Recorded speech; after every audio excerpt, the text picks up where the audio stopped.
Más vélemény. Podcastok társadalomról, közéletről, politikáról. Egy csatorna, ahol nem a hangerő, hanem az érvek számítanak. Egy csatorna, amely nem fél a kényes témáktól sem. Egy csatorna, ahol a vélemények értünk vannak, és rólunk szólnak. Más vélemény. Magyarország és a világ egyedi szemszögből. 2026 tavaszán Magyarország egy olyan választás előtt áll, amelynek a tétje messze túlmutat azon, hogy kialakít kormányt. Ez a választás nem csak politikai verseny, hanem egy rendszertesztje. Tesztje annak, hogy mennyire működik még a demokrácia. Tesztje annak, hogy mennyire torzult el a politikai tér. És tesztje annak is, hogy a társadalom képes-e még közös valóságban gondolkodni. Az elmúlt hónapokban rengeteg kérdés merült fel. Ki nyerhet? Meg lehet-e fordítani az erőviszonyokat? Lehet-e manipulálni a választásokat? Mi a szerepe a médiának, a közvéleménykutatásoknak, vagy akár a kampányoknak? De van még egy fontosabb kérdés, mi történik velünk ezután? Ebben a videóban nem csak az esélyeket nézzük meg, hanem azt is, hogy milyen erők mozgatják ezt a választást, és milyen következményei lehetnek annak, ami 2026 áprilisában történik. Mert lehet, hogy a választás egy nap alatt lezajlik, de a hatása évekig velünk marad. Ez a Más vélemény, ahol a közélet nem fröcsög, hanem értelmet nyer, már is kezdünk.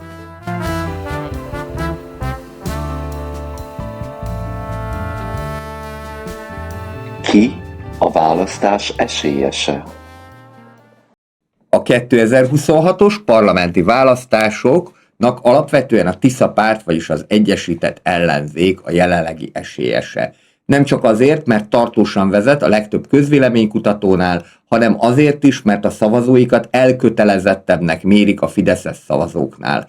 Ami hatalmas nagy dolog, és körülbelül 20 éve nem volt rá példa, hogy ne a fideszes szavazók legyenek a legelkötelezettebbek. A Tiszának ugyanakkor legalább 5%-kal többet kell szereznie a listás szavazáson a Fideszhez képest, hogy a választási rendszer aránytalansága miatt a mandátumok többségét is birtokolja. Nem árt azonban azzal sem tisztában lenni, hogy amennyiben a Tisza 10%-kal többen tudja megelőzni a listán a kormánypártokat, akkor viszont az úgynevezett győztes kompenzáció miatt felül reprezentált lesz a mandátumok számát tekintve, így akár a kétharmados Tisza győzelem is lehetséges lehet.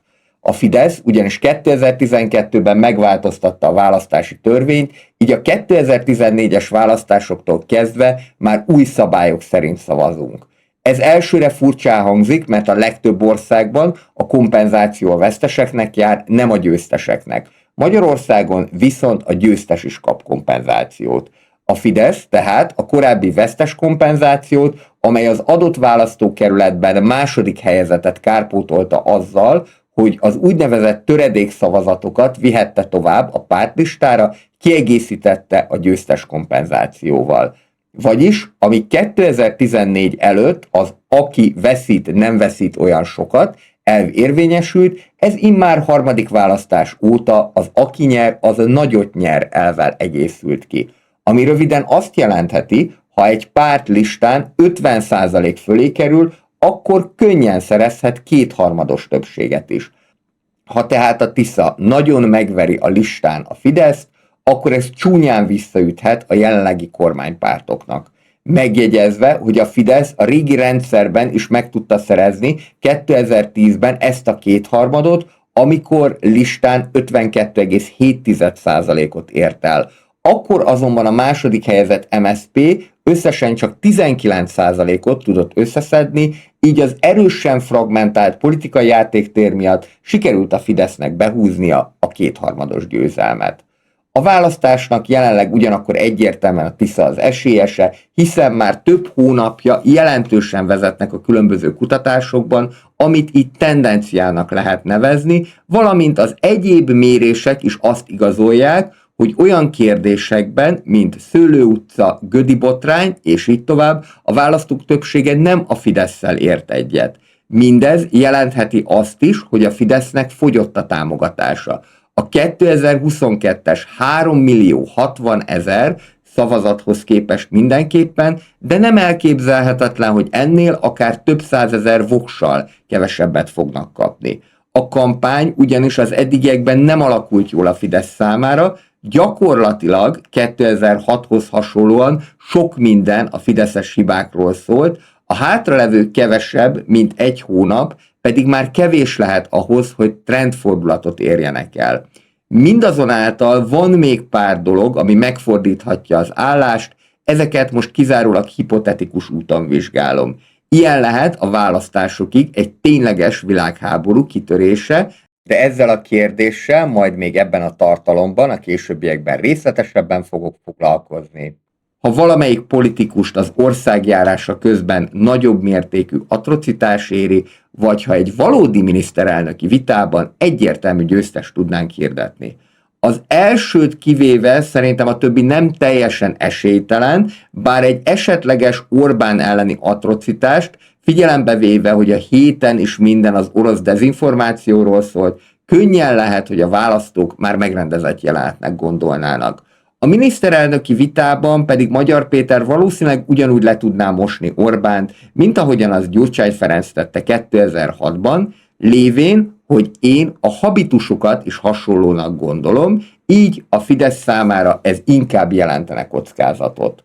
Ami azonban tényleg fordíthat, de ez valóban csak az utolsó utáni pillanatokban fog kiderülni, hogyha a fideszes mozgósítógépezet jobban működik.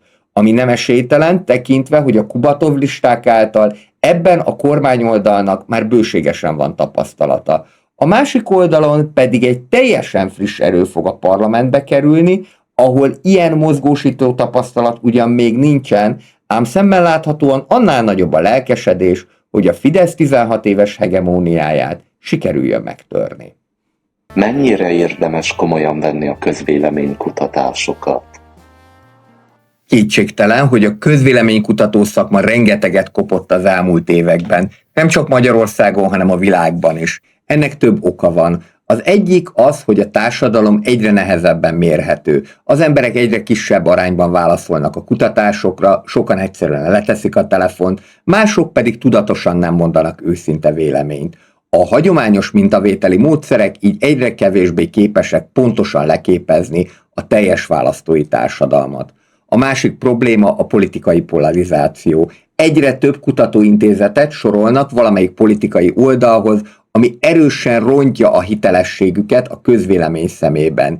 Így sokszor nem is az adatok kerülnek a viták középpontjába, hanem az, hogy ki is készítette az adott mérést. Ráadásul a közvéleménykutatások természetüknél fogva pillanatfelvételek, nem választási eredmények, hanem az adott pillanat hangulatát mutatják. A választásokig viszont hónapok is eltelhetnek, és ez idő alatt kampányok, botrányok, gazdasági változások, vagy akár nemzetközi események is jelentősen átalakíthatják a politikai erőviszonyokat. Mindezek ellenére a közvéleménykutatások teljes elutasítása sem lenne helyes. Ha több intézet méréseit együtt nézzük, hosszabb időszak trendjeit vizsgáljuk, és figyelembe vesszük a módszertani különbségeket is, akkor a kutatások még mindig fontos információkat adhatnak a politikai folyamatokról. A kérdés tehát nem az, hogy igazak-e a közvéleménykutatások, hanem inkább az, hogyan értelmezzük őket. Az is igaz, hogy a közvéleménykutatások is egyre kifinomultabbak, tehát most már választókerületenként is vannak mérések, amelyek sokkal pontosabb képet adhatnak az eddigi szavazásokhoz képest. De akkor most forduljunk rá konkrétan a Medián kutatására, amely 2026. február végén az eddigi legnagyobb különbséget mérte a Tisza és a Fidesz között. A biztos szavazó pártválasztók között konkrétan 20%-ot, amely bizony egy kétharmados győzelemre is elég lenne az új ellenzéknek. A hazai közvéleménykutató szakma talán legismertebb személyisége Hann Endre így rögtön jobboldali támadások keresztüzébe is került, sőt Orbán egészen egyszerűen tőle igen szokatlan módon humoristának nevezte. Persze a Medián is tévedett már, azonban nem szabad arról elfeledkezni, hogy a 2002-es és a 2022-es választásoknál is az előbbinél igen kiélezett versenyben a lehető legpontosabban mért. És a Fideszből bizony igen sokan elfelejtik a 2010-es januári-februári kutatást is, amikor ugyanez a Hanendre 62-22%-ot mért a Fidesz-MSZP, mondjuk így, hogy harcában, de ekkor már az MSZP az gyakorlatilag a Jobbik szintjére süllyedt. Mindezek csak azt illusztrálják számomra, hogy a Medián még mindig sokkal hitelesebb kutató, mint azok, akik erre válaszul egy teljesen más nézőpontból megközelítve az eseményeket aznap, amikor a kutatás még hivatalosan tart, kiadnak egy új felmérést. A Mediánnak továbbá egy csomó más kutatása is van, nem csak politikai, teljesen a piacból él, így csak saját magának ártana, ha a pártpreferenciákat nagyon félremérné.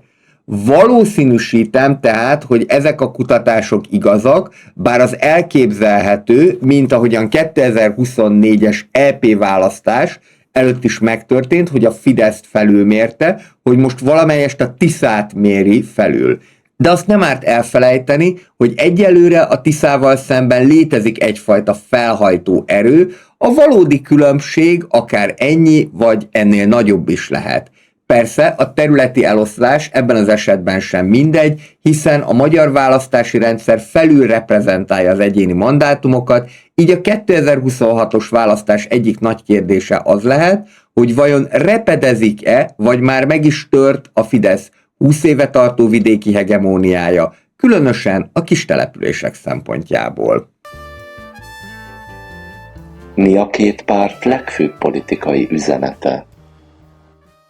A 2026-os választásokra mind a két párt egyértelmű politikai üzenettel fordult rá. Igaz, hogy ez mindkét párt esetében valamilyen protest üzenet, ám a tapasztalatok szerint a magyarok sokkal inkább szeretnek valami ellen szavazni, mint valami mellett. Az 1990-es rendszerváltás óta lényegében nagyon kevés volt az olyan választás, ami a saját oldal erősségeit emelte volna ki, a fő üzenet mindig az volt, hogy mi ellen szavazunk. A Fidesznél ez már régóta megvolt, ám igazán csak február végére kristályosodott ki, hogy a legfőbb üzenet a háború, illetve újabban már az ukrán ellenesség lesz. Ami Volodymyr Zelenszky ukrán elnök nem túl szerencsés mondatai miatt alakult ki, ám az időzítés nagyjából 2022-ben is erre az időszakra esett. Sokan Zelenszky mondatait pedig Márki-Zay Péter 2022-es mondataihoz hasonlítják. Van azonban néhány nagy különbség a kettő eset között. Ezek pedig, hogy a magyarok nem Zelenszkyre, hanem Magyarra vagy Orbánra fognak szavazni. A másik, hogy 2022-ben a Fideszben a piros lett a paradicsom, nem sárga, egyébként igen bugyuta szlogennel már volt egyfajta felhajtóerő, így Márki-Zay mondatai már csak hab voltak a kétharmados kormánypárti győzelem tortáján. Most viszont trendfordulót kellene elérniük egy szomszédos, egyébként 4 éve háborúban álló elnök mondataival. És végül a háború ellenesség folyamatosan napirenden van, a háborús pszichózis pedig már többen is túl soknak gondolják. Mindezt úgy, hogy Oroszországnak még 4 év után sem sikerült számottevő eredményeket elérnie a fronton, az pedig szinte kizárt, hogy Ukrajnát államiságában is meg tudja semmisíteni. Itt kell megjegyeznem, hogy számomra mélységesen megdöbbentő, egyben elgondolkoztató, hogy egy megtámadott ország elnöke Zelenszky majdnem ugyanolyan megítéléssel rendelkezik a magyarok körében, mint az agresszor ország vezetőjé. És azt gondolom, hogy ez nem kizárólag a propaganda számlájára írható, úgyhogy egy tartalomban majd mindenképpen szeretnék azzal is foglalkozni, hogy vajon honnét eredhet a magyarok ilyen mértékű ukrán ellenessége. A Fidesz szemmel láthatóan tehát erre a háború és az ukrán ellenességre tett fel mindent, valamint arra, hogy Magyart és a Tisza pártot ezzel összemossák. Vannak kételjeim, hogy ez sikerülni fog, különösen azért, mert Magyar pont annyira határolódik el Ukrajnától, hogy azok még ne tartsák barátságtalannak, ám ezzel kielégítse a hazai, ahogyan már szó volt róla, igencsak ukrán ellenes közízlést is.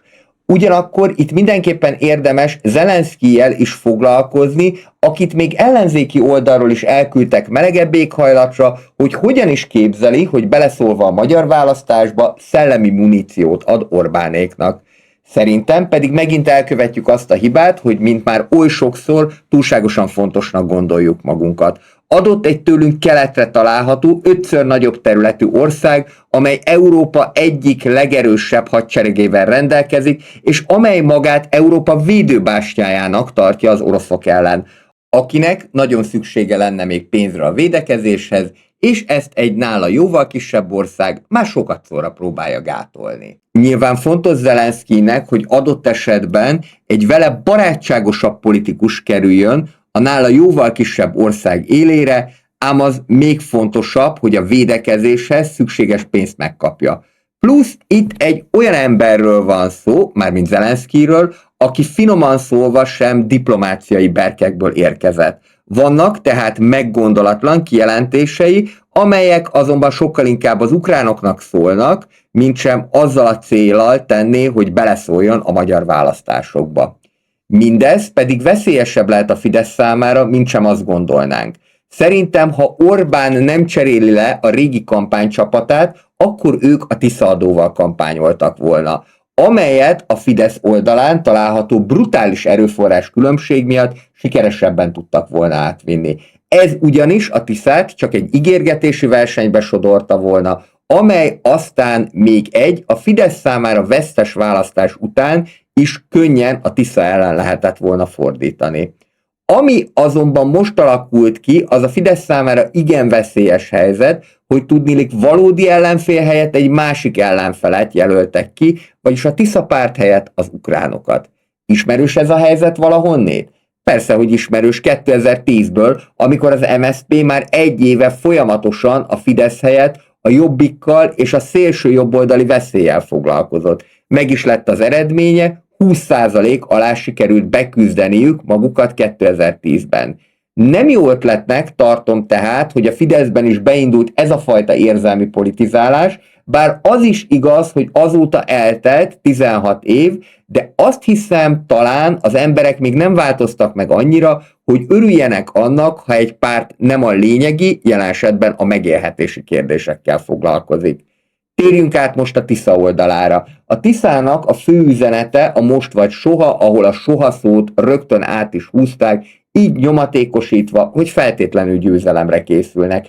Persze van szakpolitika, meg kerültek oda fideszes körökből szakértők is, nyilván, mert egyelőre magyar ebből a merítésből tudott válogatni. Mindez nem azt jelenti, hogy ezek a szakpolitikusok rosszak lennének, de ezt majd az idő fogja eldönteni, hogy ők, jelesül Kapitány István, Orbán Anita, az üzleti életben egyébként már bizonyított szereplők, milyen teljesítményt is tudnak nyújtani, akár miniszterként, akár árnyékkormányként. Azonban, és ez nagyon fontos, nagyon sokan elmondják a Tisza rendezvényeken is, hogy ők nem tiszások, hanem Orbán politikájával nem értenek egyet, amelynek részleteit már egy előző videómban tárgyaltam. A Tiszában, tehát ez a felhajtó erő, hogy a hatalmasra nőtt Fideszt, akinek tényleg minden erőforrása megvan, a hatalma bebetonozásához legyőzzék.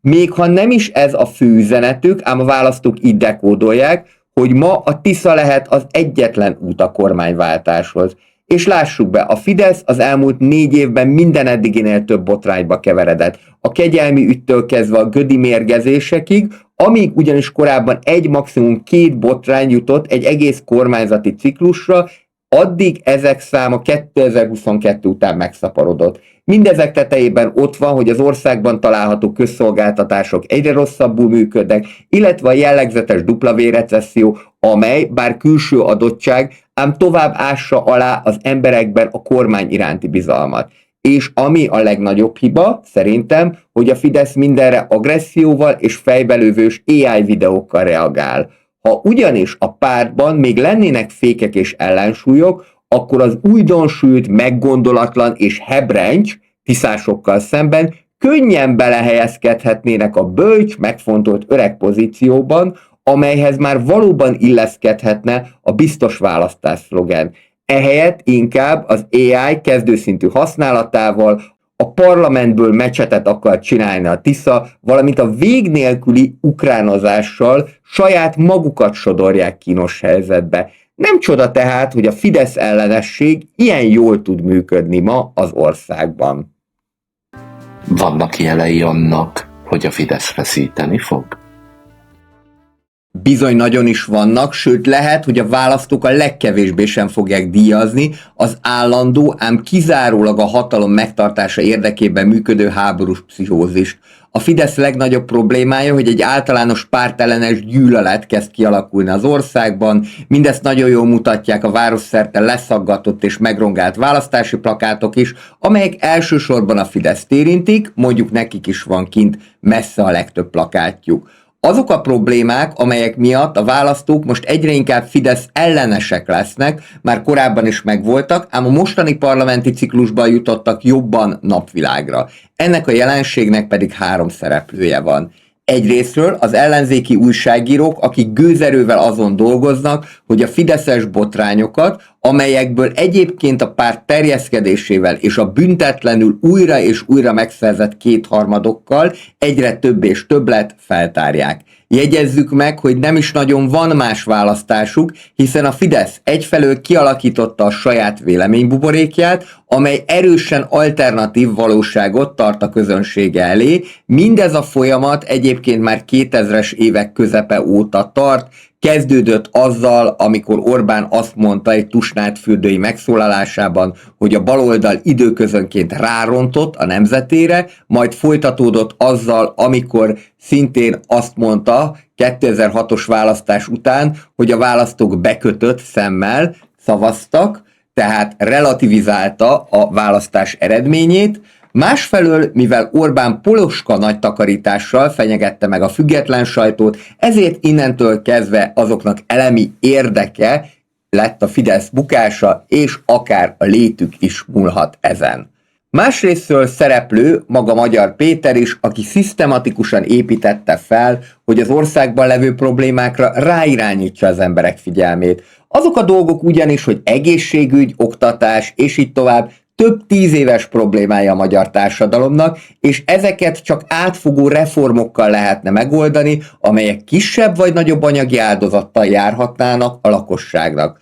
A Fidesz mindezt hatalma bebiztosítása okán nem lépte meg. Nagy kérdés lesz tehát, hogy választási győzelem esetén Magyar valóban beáll-e azon reformok mellé, amelyek rövid távon fájni fognak, így népszerűtlenek lesznek, ám hosszú távon valóban eredményt hozhatnak. Harmadrészről pedig a Fidesz az agresszív és minden egyéb véleményt érvényteleníteni, illetve háttérbe szorítani kívánó kommunikációjával, valamint politikájával rengeteg ellenséget szerzett magának. Ezek között ott vannak a kárvallott vállalkozók, volt ellenzéki szereplők, már akik még nem tagozódtak be a NER-be, és még nagyon sokan mások. A Fidesz mindig is inkább konfrontatív, mint kompromisszumképes párt volt, és ez sem 2010 után kezdődött. 2005-ben Áder János vakondozása a köztársasági elnök választása után, amikor Dajcs Tamás ideggyengének nevezte Gyurcsány Ferencet, illetve amikor Orbán szimbolikusan kordont bontott. A Fidesz történetének egészét végig kísérik ezek a konfliktusos helyzetek, és lássuk be, ez sokaknak nagyon is szimpatikus volt. Azonban azzal, hogy túl sok hatalom koncentrálódott a kezükben, a fékek és az ellensúlyok teljesen eltűntek. Ha pedig visszaidézzük az MSZP 2010-es választási reklámját, miszerint állítsuk meg Orbán Viktor kontrollálhatatlan túlhatalmát, akkor ebben bizony nagyon sok igazság van az elmúlt 16 év tapasztalatai alapján. Mindezek tehát azt okozzák, hogy az országban egyre többen tartják nem kívánatos pártnak a Fideszt, amit az is mutat, hogy sok képviselőjelölt már inkább a személyével, mintsem a pártlogóval kampányolna. Jegyezzük meg, a nagymértékű Fidesz ellenesség egyfajta tehetetlenség is a választók részéről. Nagyon rosszat tesz, ugyanis egy társadalomnak, ha egy teljes digitális generáció korszakon keresztül csak az egyik oldal gondolatai számítanak érvényesnek. Különösen, ha azok a gondolatok nem mellőzik az alternatív világnézetet, a helyenként konteós gondolkodást, valamint a nem igaza volt, hanem igaza lesz típusú kizárólagosságot. Az egykori baloldali szavazók, akik alól már a régi ellenzék is kifutott, így sokáig tehetetlennek érezték magukat a monolit hatalommal szemben. Az általánosan megjelenő Fidesz ellenességgel ugyanakkor szerintem még érdemes lesz foglalkozni, és ennek pszichológiai és társadalmi vetületét is megvizsgálni. Miért gondolják a választók azt, hogy a Fideszt nem lehet legyőzni? Bár ennek okai szerintem igen széles körben keresendők, de annak, hogy a választók fejében az a kép él, hogy a Fideszt egészen egyszerűen nem lehet legyőzni, 3 fő oka van. Egy pszichológiai korlát, a média torzító hatása, valamint a vidéki Magyarország sajátosságai. Kezdjük a pszichológiai korláttal. Talán ez az egyik legnagyobb ok, ami nem más, mint a Fidesz legyőzhetetlenségének mitosza. Az elmúlt nem is 16, hanem 20 évben ez egyfajta toposszá állt össze a magyar választók fejében, hogy a Fideszt nem lehet legyőzni. Éppen ezért hiába mutatják a közvéleménykutatások most már trendszerűen 1 éve, hogy többen vannak azok, akik Orbán politikája ellen vannak, hiába tud egy nemzeti ünnepen magyar, Szabó Andrea és 56 fős csapata mérései alapján közel 3-szor annyi embert kivinni az utcára, mint Orbán, és hiába néz ki a Tisza egész kampánya professzionálisnak, míg a Fideszében most vannak hibák, mégis nagyon sokan azt gondolják, hogy Orbánt egészen egyszerűen nem lehet leváltani. Vagy azért, mert majd elhalasztják, vagy akár fizikailag elcsalják a választást, ezekről majd még fogok beszélni ebben a tartalomban, vagy azért, mert egészen egyszerűen nem fogja elismerni a vereségét, esetleg valami olyan földindulásszerű esemény történik a hátralevő napokban, ami tömegesen változtatja meg a pártpreferenciákat. Amennyiben a közvéleménykutatásokat nézzük, akkor azt mondanám, hogy jelen helyzetben ebben az aszimmetrikus politikai térben csak 30%-nál nagyobb biztos szavazó pártválasztó különbségnél lehetne lefutott meccsről beszélni. Persze, a legyőzhetetlenség mitoszára a Fidesz maga is rájátszik, ám éppen az a gyanús ebben, hogy a legkisebb időközi választási győzelmet is megpróbálja hatalmasra felnagyítani. Nyilván ebben benne van a saját tábor motiválása is, különösen akik nem tájékozottak egy időszaki választás körülményeit tekintve, de a saját maguk megnyugtatása is, hogy minden rendben van, továbbra is olyan erősek vagyunk, mint voltunk. Ami elég nehezen hihető, ennyi botrány, csak nem 0%-os gazdasági növekedés, valamint a különböző kampányfiaskók, illetve nem mellesleg egy egységes és erős ellenzék tükrében. De a pszichológiai oldala ennek a dolognak nagyon erős, és van egy lényeges különbség a 2010-es utolsó nagy változás előtti állapothoz képest, amikor a Fidesz megsemmisítő vereséget mért az MSZP-re. A 2026-os Fidesz állapota ugyanis nem azonos a 2010-es MSZP-jével. A kormánypártok ugyanis láthatóan nem adták fel a meccset, míg 2010 elején már csak a Fidesz győzelme volt a kérdéses, akkor az MSZP már kvázi feladta a választást, és csak az volt a lényeg, hogy a nagypártiságukat azért többé-kevésbé megtartsák. Mindez nem sikerült, a társadalom a középpártisággal büntette az egykor 40% feletti pártot, és a szocialisták ebből a buktából már soha többet nem is tudtak igazán kijönni. A Fideszben viszont, még ha tisztában is vannak a valós helyzettel, szemmel láthatóan kifelé a győzelmi képet mutatják. Ezerrel megy az ukránozás. A propaganda, Orbán nyílt, idézőjelben, országjárásra indul. Azt mindenképpen megpróbálják elkerülni, hogy a Tisza 2/3 szerezzen, hiszen az valódi piros lap lenne ennek a teljhatalomnak. Ugyanakkor bizonyos nyilatkozatokból érződik az, hogy mintha csak Orbán és az ő szűk köre akarná igazán megnyerni a választást. Ez pedig rámutathat arra a problémára, hogy a pártban oligarchikus állapotok uralkodnak, és kevesen birtokolnak nagyhatalmat, és a döntések is meglehetősen centralizáltak. Ez azonban ma sajnos már általános a modern pártok történetében, pedig mennyire jó lenne egy párton belül egymással vitatkozó irányzatokat is látni. A Gen Z korszelleme azonban szerintem megköveteli a full egységes kommunikációt, ennek következtében minden ellentétes vélemény csak kibeszélésnek hat, amit a Fidesz minden alkalommal meg is torolt. Ez magyarázza azt, hogy ahogyan már említettem, a pártból is eltűntek a fékek és az ellensúlyok, ugyanis aki más gondolt, és ezt ki is nyilvánította, azt nemes egyszerűséggel eltakarították.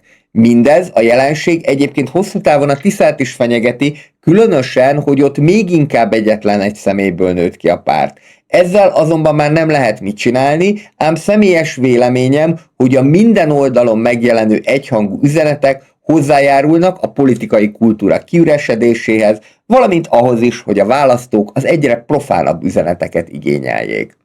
A másik oka annak, hogy a Fideszt legyőzhetetlennek gondolják, a média torzító hatása. Különösen a március 15-i békemenet, illetve nemzeti menet után érződött, hogy a független média megpróbálja mindkét oldalt azonosan esélyesnek beállítani. Ezeknek vannak jóhiszemű és rosszhiszemű okai is. Most a kormánymédiáról azért ne beszéljük, mert ott egyértelmű, hogy melyik oldalnak szeretnének kedvezni, és a fideszes oldalon ez amúgy is szokás, hogy nagyon ritkán, vagy egyáltalán nem beszélnek a saját oldal hibáiról, csak a másikéről, amit sok esetben, mint ahogyan látjuk Magyar Péternél, rendkívül szalonképtelen módon tesznek meg. A Fidesz oldalán a saját hibák elemzése általában csak egy választási vereség esetén szokott előjönni, így a kormány oldalt nem tekinthetjük függetlennek. Ugyanakkor a független sajtó sem egészen független, ám ennek egészen más okai vannak, amíg a kormány oldali sajtónál egyértelmű egzisztenciális függelmet figyelhetünk meg, addig a független sajtónak lényegében a lénye múlhat azon, és ezt a Fidesz nem is rejtette a véke alá, ha 2026 áprilisában újra Orbán kormány lesz. Éppen ezért a torzító hatások itt is megfigyelhetőek, részben az említett pszichológiai korlát miatt, részben pedig amiatt, hogy az ellenzéki szavazók ne kényelmesedjenek el. Vannak ugyanakkor olyanok is, akik akár politológusként is finoman középre próbálják tolni a társadalom hangulatát, pedig hiba lenne nem foglalkozni azzal az általános Fidesz ellenességgel, ami országszerte kezd most már kialakulni. A harmadik oka pedig a Fidesz legyőzhetetlenségének a vidék magatartása. Itt fordulunk rá a választás kulcskérdésére, a vidék Magyarországra. Mostanság szeretem mély Magyarországnak nevezni ezeket a területeket, ahol a súlyosan deprimált és a politikai függőségben tartott emberek vannak, mert a mély szegénység és a mélységes tájékozatlanság egyaránt megjelenik. Ezek azok a választókerületek, különösen az apró falvak világa, amiket a népnyelv kőfideszesnek szokott nevezni. Ahogyan egy korábbi videómban már szó volt arról, a Fidesz a vidék egészét megszerezte, a Tisza párt sikere pedig lényegében azon múlhat, hogy az itteni berögzött választói szokásokat mennyire sikerül feltörje. Vannak erre utaló, de azért vannak ennek ellentmondó jelek is, így a vidék viselkedésében, ami azért durva leegyszerűsítés lenne egységesnek mondani, fővárosiként eléggé a sötétben tapogatózok. De vegyük végig ezeket a jeleket azért, mert sokat mondók. Egyrészről a Tisza párt visszavonhatatlanul megjelent vidéken, amit korábban az ellenzéki oldalról igazából csak a szélsőjobboldali pártok mondhattak el magukról. Mindez azért is fontos, mert lehet, hogy adott választókerületben 2026-ban ugyan nem sikerül nyerni, ám a monolit választói magatartásnak előbb-utóbb csak jóval lassabban, mint egy városi környezetben vége lehet. Az, hogy Magyar Pétert még a legapróbb faluban is százak hallgatják, azt jelentheti, hogy a vidék nem teljesen közömbös az ellenoldali vélemények iránt sem, főként, hogy ezzel egyébként az egzisztenciális függelmi viszonyban levő, apró faluban levő emberek, ahol mindenki ismer mindenkit, jelentős kockázatot is vállalhatnak. Az azonban lehetséges, hogy az ország már annyira befideszesedett 16 év után, hogy ezen nem is kívánnak változtatni. Minél lejjebb megyünk a település szerkezetét tekintve, annál inkább érzékelhetjük, hogy az adott térségben megállt az idő.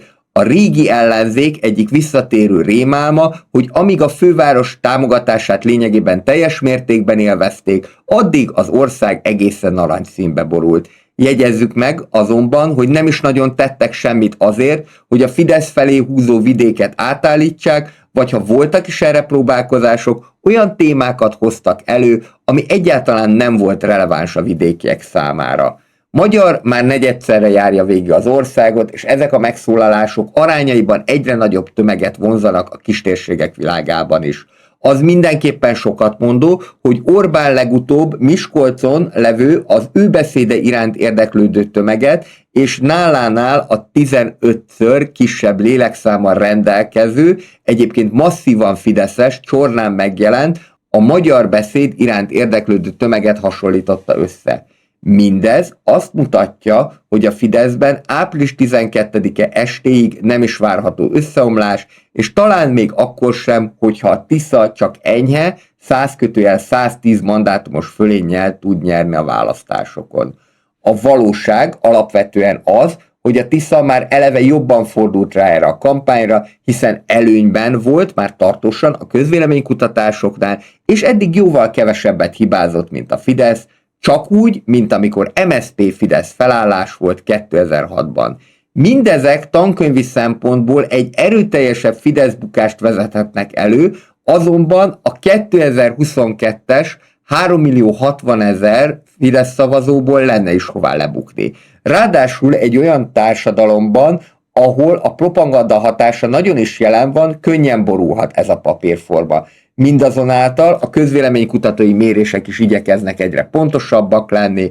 Ahogyan már mondtam, lényegében újdonságnak tekinthető, hogy már nem csak országos, hanem választókerületi szinten is mérnek. Tehát jó eséllyel mondhatjuk, hogy az egyéni körzetek több mint 60%-át ma elvinni az ellenzék, ami legalábbis egy sima többségre elég lehet. Az esélylatolgatások helyett azonban szerintem izgalmasabb lesz majd azzal foglalkozni, hogy az egyes forgatókönyvek bekövetkezése esetén a Tisza kétharmadtól kezdve a Fidesz kétharmadig bezárólag milyen hatással járhat ez a bel- és külpolitikára, a közhangulatra, valamint a közvéleménykutató cégek és a média helyzetére. A választások előtt így egy ilyen szimulációval kapcsolatos tartalmat még mindenképpen szeretnék majd készíteni a csatornán. Miért nem halasztják el a választást? Egyrészről az Európai Unióban nem jellemző, hogy egy választást elhalasztanának, azt csak nagyon nyomós indok esetén lehetne megtenni. Jelen helyzetben azonban az EU a jogállamiság megsértésére hivatkozva eljárást indíthatna, amely akár Magyarország szavazati jogának felfüggesztésével is járhatna az Európa Tanácsban. Mindamellett, ha a Fidesz ezt meglépné, akkor az gyakorlatilag a vereség beismerését jelenteni. Ezen kívül azzal is járna, hogy mélyülne a gazdasági válság, egy olyan országban ugyanis, ahol elhalasztják a választásokat, ha nincs mögötte nagyon komoly legitim indok, az azonnal bizalmatlanságot szül a piacon.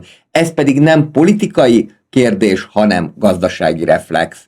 Mindeközben történt egy érdekes dolog, Zelenszky odaszúrt Orbánnak, gyakorlatilag megfenyegette, ami valóban szerencsétlen, túl éles megszólalás volt. De paradox módon ezzel a Fidesz újra témát kapott, ami azért kulcsfontosságú, mert innentől kezdve a választás elhalasztása is lekerült a napirendről.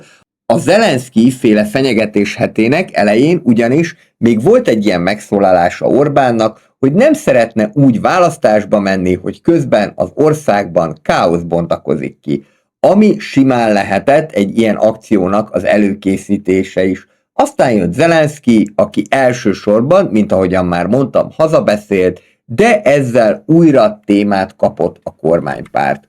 Ugyanis kimondva vagy kimondatlanul, látva a közvéleménykutatási adatokat és hallva a Fidesz közeli nyilatkozatokat, könnyen lehet, hogy jelenleg nem az látszik, hogy a Fidesz magabiztosan nyerni akar, hanem az, hogy el akar kerülni egy nagyon súlyos vereséget. Legfontosabb céljuk most az, hogy a Tisza ne szerezzen kétharmados többséget, erre utalhat az is, hogy Orbánnak az országjárása során már komolyabb fideszes bástyákba is el kell mennie. Egyre több jel mutat arra, hogy a társadalmi támogatottság meggyengült. Több réteg is elfordult a kormánypártól, a vállalkozók, az értelmiségiek, a fiatalok. Jelen pillanatban a Fidesznek már csak az 55 év felettiek és az alacsony iskolázottságúak körében van többsége. Tehát inkább azt lehet látni, hogy a felszín alatt egyfajta kármentés zajlik. Erre mutathat az is, hogy egyre nehezebb tömegeket mozgósítani, a kampánykommunikáció cikcakban halad, és csak február végére született meg az egyértelmű domináns üzenet.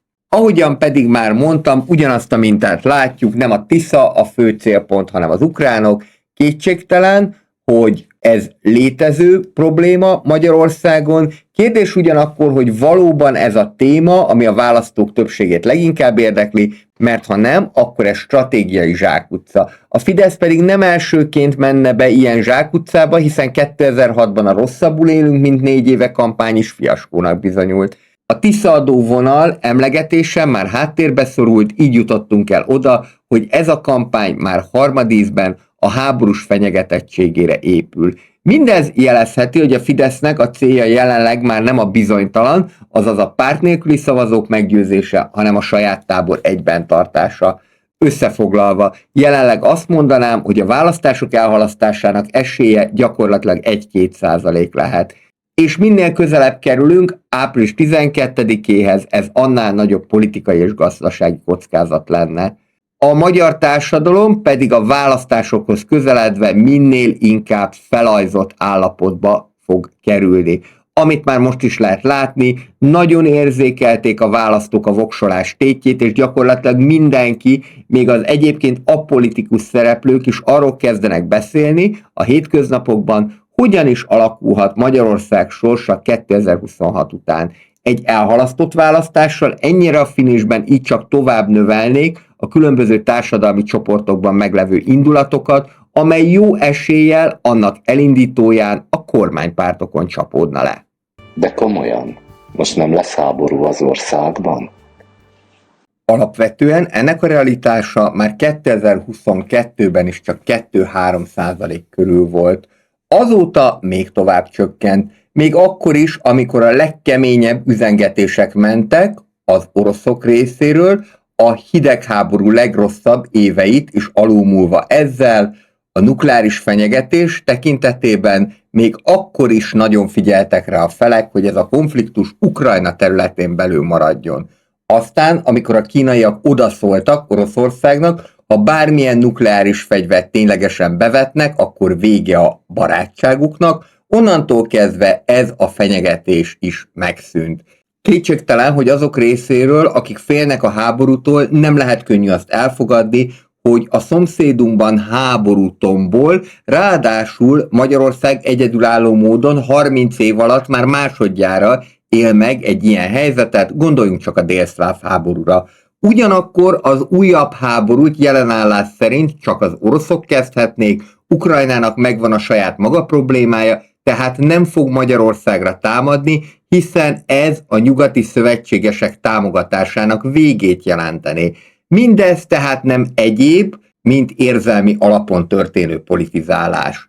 De valahogy mégiscsak ijesztő, hogy ezt emberek tömegei hiszik el, mintha egyáltalán tisztában sem lennének, sem a történelemmel, sem pedig a geopolitikai realitásokkal. A nem leszünk ukrán gyarmat történelmi szempontból is sántít, hiszen Ukrajnának soha nem voltak gyarmatai. Másfelől még azoknak az országoknak sem kellett számolni az orosz agresszióval eddig, akik ténylegesen fegyvert is küldtek az ukránoknak.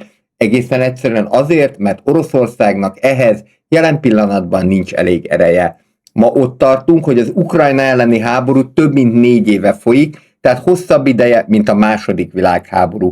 Akkor a Vörös Hadsereg Moszkvától Berlinig jutott, ma egy ország 5-ödét sem sikerült elfoglalni. A veszteségek iszonyatosak mindkét oldalon, az ambíciók orosz oldalról második világháborús, hódító ambíciók voltak, de hosszú távon az egész konfliktus inkább egy első világháborús állóháborúra emlékeztet. Persze van, aki miatt még kitörhet a világháború, ez pedig nem más, mint Donald Trump.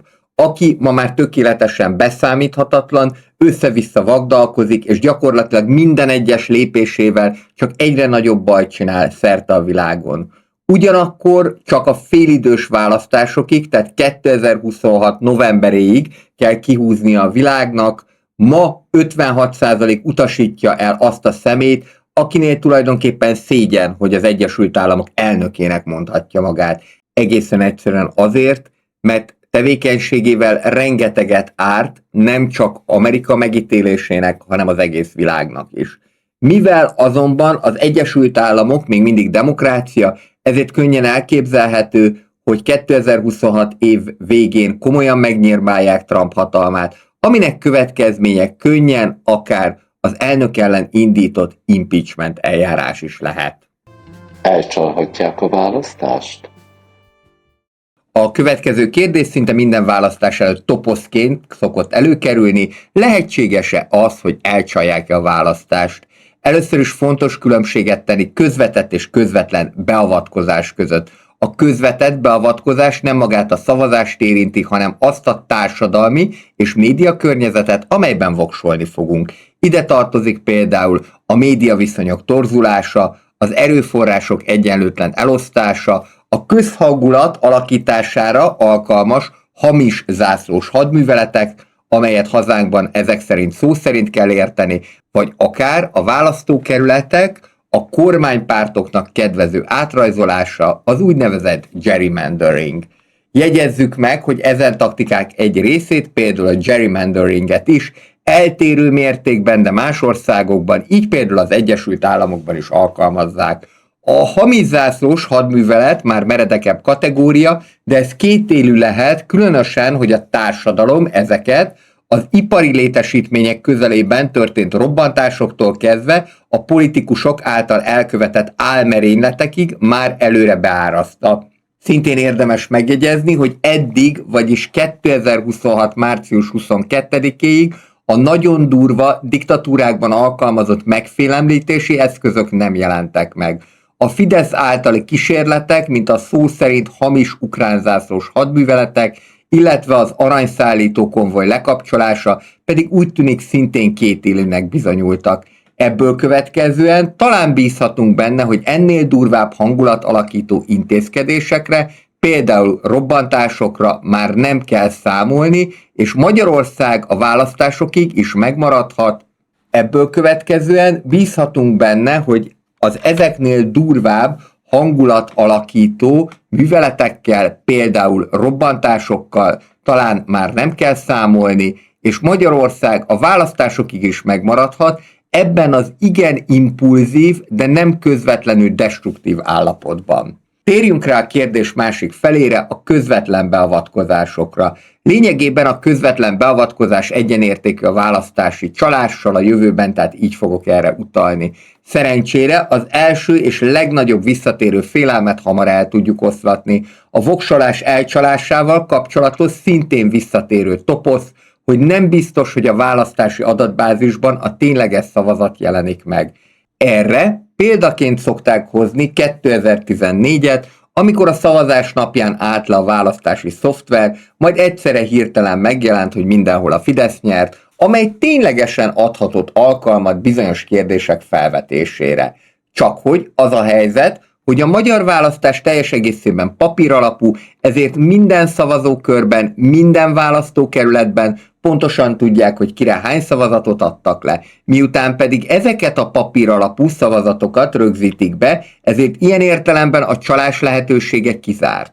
Ha ugyanis bárki a szavazatszámlálók közül azt látja, hogy nem az szerepel a választási szoftverben, illetve az elektronikus nyilvántartásban, amit ténylegesen leadtak az emberek, akkor ezt azonnal jelenteni fogja. Innentől kezdve, tehát felülvizsgálják a választás eredményét, amely az adott szavazókör újra számlálását is jelentheti. A következő probléma az viszont már nagyon is valóságos, amely az úgynevezett szürke módszerekkel leszavaztatott embereket jelenti. Mindezt akarhat láncszavazást, illetve az úgynevezett szavazatvásárlást. Magam sem gondoltam volna, hogy ez a probléma ilyen mértékű, de Bódi Mátyás, a választási földrajz szakértője ezzel kapcsolatosan végzett kutatásokat, és ő úgy találta, hogy akár több százezer is lehet az ilyen módszerekkel leszavaztatott emberek száma. Kutatásaiban az egyes szavazókörökben a normálistól eltérő mintákat vizsgálta, amely jelentette azt, hogy egyszerre nagy tömegben és szokatlan időpontokban jelentek meg egy-egy szavazókörben a választók, a Fidesz ott kimagasló a pártlistájához képest sokkal jobb eredményt ért el, illetve kiemelkedő volt a rontott szavazatok száma is. A kutatás során 2 ilyen típusú helyet talált, ahol a normálistól eltérő módon szavaztak az emberek. Egyrészről a mély szegénységben élő, nagyon leromlott állapotú településrészeket, például Miskolc határában található Jukó-völgyöt, vagy ahogyan nevezik a Jukó-völgyi gettót, Tatabányán a méztelepet, illetve Ózd-Bánréve városrészét, valamint az idős otthonokat. Természetesen nem lehet azt ebből állítani, és Bódi Mátyás sem állította, hogy itt csalás történt volna, de ha hipotetikusan feltesszük, hogy ezek a dolgok igazak, akkor azt lehet mondani, hogy ha ez csak egyetlen mandátum sorsát dönthette el a választásokon, akkor a Fidesz 2014-ben és 2018-ban is, amikor a kétharmadot éppen csak sikerült megugrania, is ezen szürke módszerekkel tudta biztosítani az alkotmányozó többségét. Összességében tehát nem lehet azt egyértelműen kijelenteni, hogy a választások győztesét ezek a módszerek döntötték el. Ugyanakkor az igenis elképzelhető, hogy a szürke módszerek bizonyos mandátumok sorsát befolyásolhatták. Az viszont fontos változás, hogy ezekről a jelenségekről ma már egyre több információnk van. Már a megelőző választásokon is egyre több ilyen eset került nyilvánosságra, és több esetben sikerült is megakadályozni a választás ilyen módon történő törvénytelen befolyásolását. Hozzá kell tenni, hogy ez semmiképpen sem azoknak az embereknek a hibája, akiket ebbe bevontak, hiszen ők sokszor kiszolgáltatott helyzetben vannak, anyagi vagy egzisztenciális nyomás alatt. Vannak ugyanakkor módszerek a visszaélés kivédésére. Például, ha valakit arra kérnek, hogy fényképezze le a szavazólapját, akkor utána joga van új szavazólapot kérni, és végül szabadon szavazni. A választás tisztasága tehát nem csak a rendszeren múlik, hanem azon is, hogy a választók mennyire ismerik a jogaikat. Milyen tér juthat mindebben a kispártoknak? Alapvetően a magyar közélet a 90-es évek vége óta egy erősen polarizált politikai térnek mondható. A választók így már akkor gyakran nem azt keresték, hogy ki képviseli őket a legjobban, hanem azt, hogy ki az, aki a leghatékonyabban tudja legyőzni az aktuális hatalmat. Azok után, hogy a Fidesz a választási törvény módosításával egybeterelte a pártokat, még inkább igaz lett az a tétel. A választók egyre nagyobb része nem feltétlenül a saját preferenciái alapján dönt, hanem taktikai alapon. Ki az, akinek valódi esélye van a választás megnyerésére? Mindez pedig egyáltalán nem kedvez a kis pártoknak.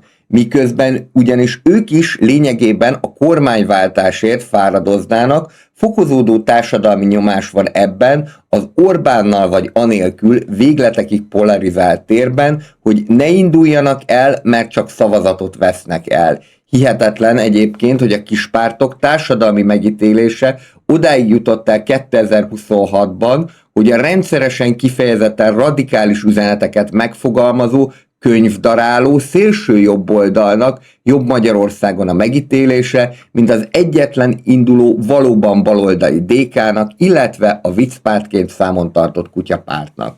Még annak ellenére is, hogy utóbbi félig meddig a taktikai szavazás jegyében a szavazat megosztásra kéri az embereket, és listán őrájuk, míg egyéniben az Egyesült Ellenzékre kéri a voksokat.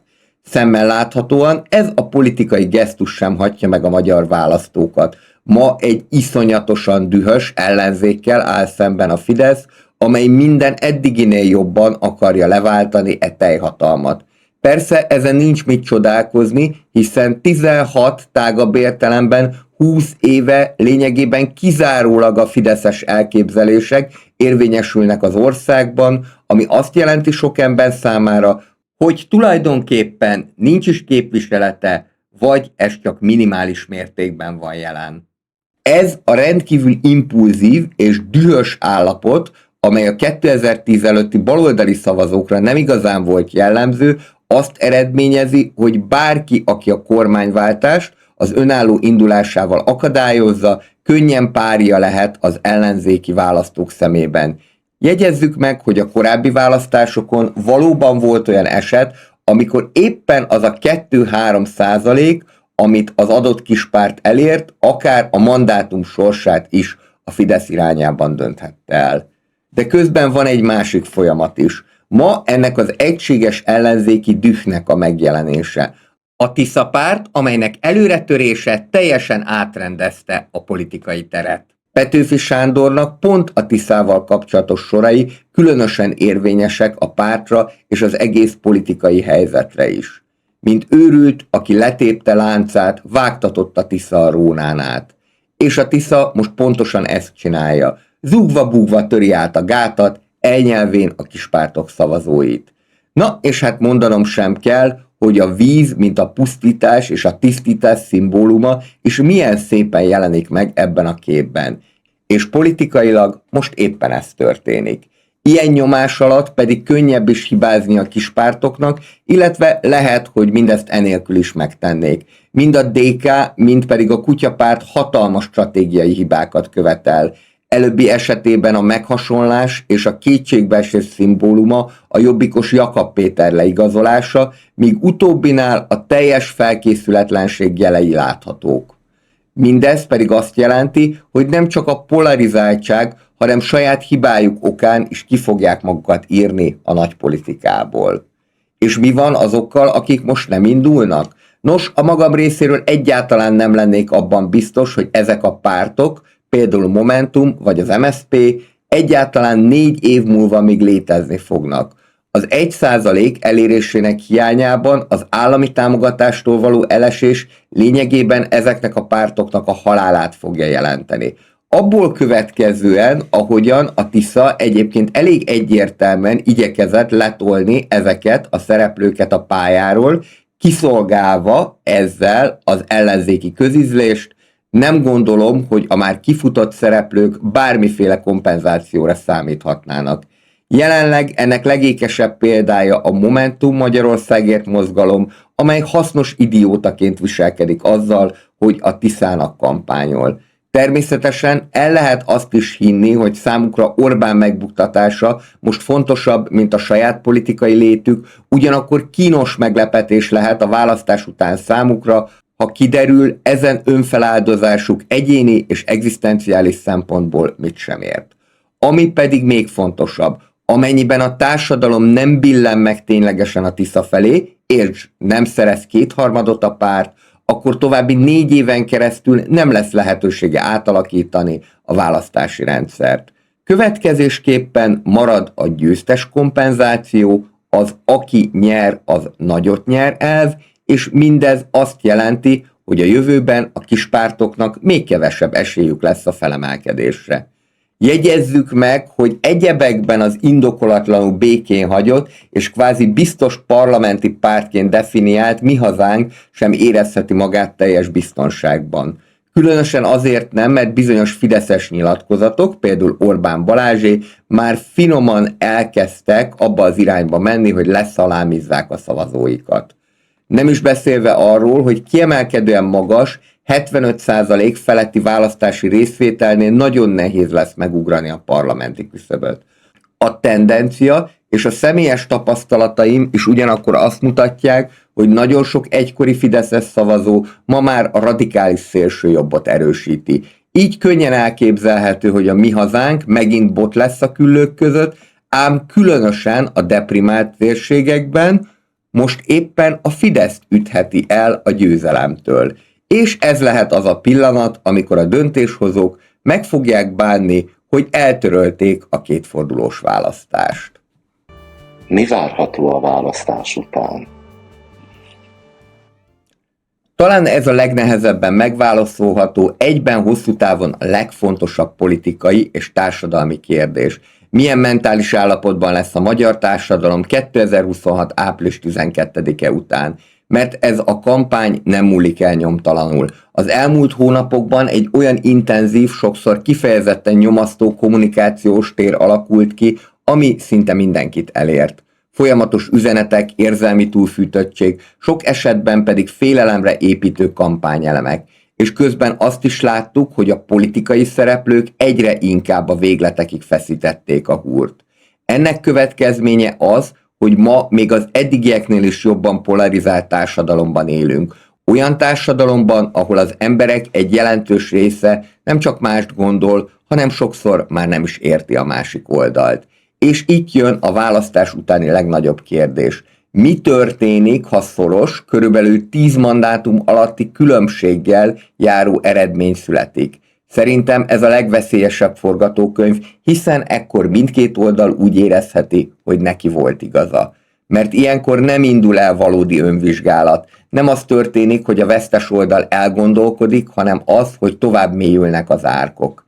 Ezzel szemben a történelem azt mutatja, hogy egyértelmű, meggyőző győzelem után sokkal nagyobb esély van az önreflexióra. 2022-ben például a vereség után a régi baloldalon elindult egy komoly önvizsgálat. 2006-ban pedig a Fidesz oldalán hasonló folyamatok indultak el. Ezért paradox módon a társadalom szempontjából nem feltétlen a szoros eredmény a legjobb, hanem az, ha világos helyzet alakul ki.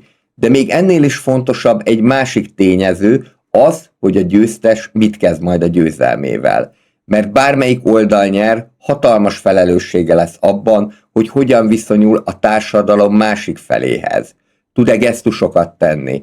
Tud-e enyhíteni a feszültségen? Tud-e egyáltalán úgy viselkedni, mint egy nemzet egészének a képviselője? Mert ha nem, akkor ezek a sebek nem fognak begyógyulni. És itt jutunk el a legfontosabb gondolathoz. Hosszabb távon szükség lenne valamire, amit úgy hívhatunk nemzeti minimum. Olyan alapokra, amelyekben politikai oldaltól függetlenül egyet tudunk érteni. Amelyek mentén egy ország nem csak működni tud, hanem együtt is tud élni. Nem biztos, hogy ez gyorsan megvalósítható, sőt lehet, hogy nem is rövid távú folyamat. De ha nincs ilyen közös alap, akkor minden választás után ugyanide fogunk visszajutni. A 2026-os magyar parlamenti választás egy végletekig polarizált politikai térben zajlik. Habár vannak olyan jelek, amelyek lakmuszpapírként mutatják a Fidesz bukását, a magyar választók jelentős része mégsem hisz benne, hogy az állampártként viselkedő politikai formáció leváltható.